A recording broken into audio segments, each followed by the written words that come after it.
Maha Kumbh Mela is one of the most extraordinary spiritual events in the world. It is one of the world's largest spiritual gatherings along the sacred rivers of India, with over 500 million pilgrims attending. It usually happens every 12 years, but this year was extra special because it coincided with a rare planetary alignment where Jupiter, Saturn, the Sun, and the Moon aligned with Pushya Nakshatra. It's a constellation creating a unique celestial configuration. This happens only once every 144 years. This made it one of the holiest Kumbh Melas of our lifetime, drawing an even bigger crowd than usual to Prayagraj, where the sacred Ganges, Yamuna, and the mythical Saraswati rivers meet. As part of the grand tradition, the sadhus led the way, marching through the streets in a larger-than-life spectacle before being the first to take a holy dip in the river, believed to cleanse sins and bless the waters for all who follow.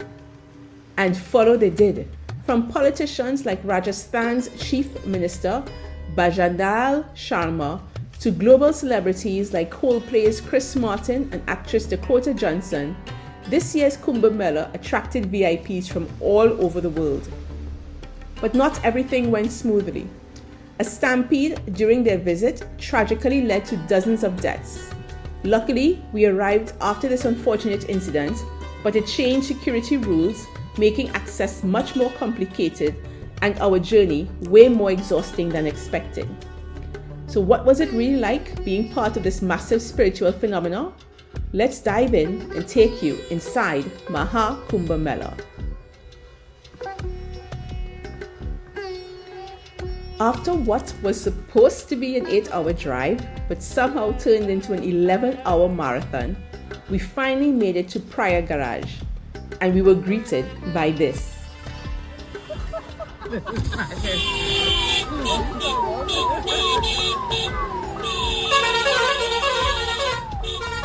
The sweet sound of organized chaos. But wait, the welcoming committee wasn't done yet, because the monkeys had also gathered to say hello, or maybe they were just plotting how to steal our snacks. Either way, we were honored. Now here's where things got interesting. Because of the stampede situation a few days before, cars weren't allowed anywhere near the campsites. And with festival demand, rickshaws were scarce and prices skyrocketed to levels that made it feel for one moment like I was back in Tel Aviv. So we walked and walked until finally we found a rickshaw driver. As we made our way, we passed endless rows of tents and let's just say functional bathroom facilities that people would be calling home for the next 40 days. At this point, I was seriously considering whether I could manage driving back another 11 hours. Honestly, it was a tough call. But before I could fully spiral, we finally stumbled upon our tent. And listen, this just wasn't any tent. This was the VIP version of camping. And trust me, I was grateful. Why? Because by now it was 2 a.m. We were all exhausted and Ethan had officially joined the Welcome to India Club with a special initiation of diarrhea and vomiting. The next morning, as the mid-morning sun made its way through the fog, we headed towards the Ganges. The air was thick with the scent of incense and burning wood, and the sound of temple bells ringing in the distance set the perfect backdrop for what was about to come. We hopped onto a boat that took us across the sacred river, heading towards Sangam, the exact point where the Ganges, Yamuna, and the mythical Saraswati rivers meet. Even before we got there, we could see hundreds of people already gathered, performing rituals, taking their dips, and offering prayers. It was a sight to behold, an ocean of faith in motion. Once we reached the sacred confluence, we stepped onto a floating platform and prepared for a special ritual. The ceremony involved offering dried coconuts and milk to the river, an ancient Hindu tradition symbolizing gratitude, purification, and the cycle of life. The coconut, with its hard shell and nourishing core, represents the human ego, which must be broken to receive divine blessings. The milk signifies purity and devotion, a way of honoring Ma Ganga, the goddess believed to cleanse sins and grant liberation. Yossi took the lead in performing the blessings, praying for our families, our health, and our journey ahead. Once the rituals were done, it was time for the sacred dips. 11 times to be exact. But why 11? Because in Hindu tradition, the number 11 represents spiritual awakening, detachment from material desires, and a connection with the divine. Each dip is said to wash away lifetimes of karma and bring one closer to enlightenment. And with every plunge, you are encouraged to make a wish or pray for something meaningful. One by one, our group entered the river, embracing this sacred experience. But Ethan, still recovering from being sick, had to sit this one out. Instead, Yossi had the privilege of blessing Rayan, the son of our dear Indian friends.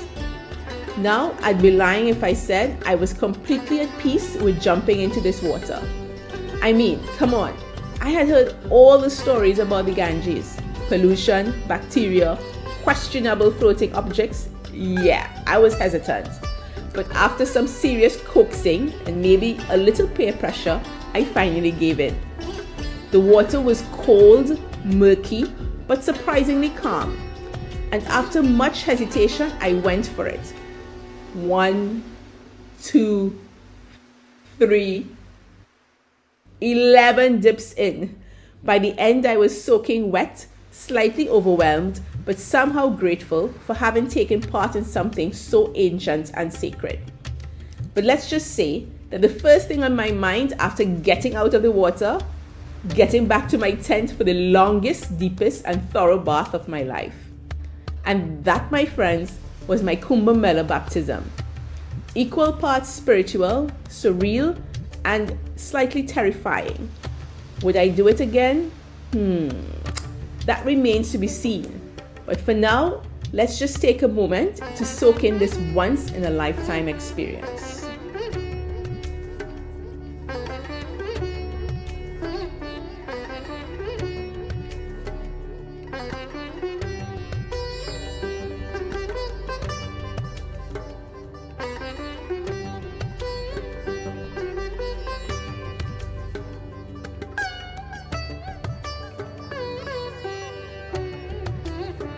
In our next video, do join us to see exactly what was Yossi eating on the streets.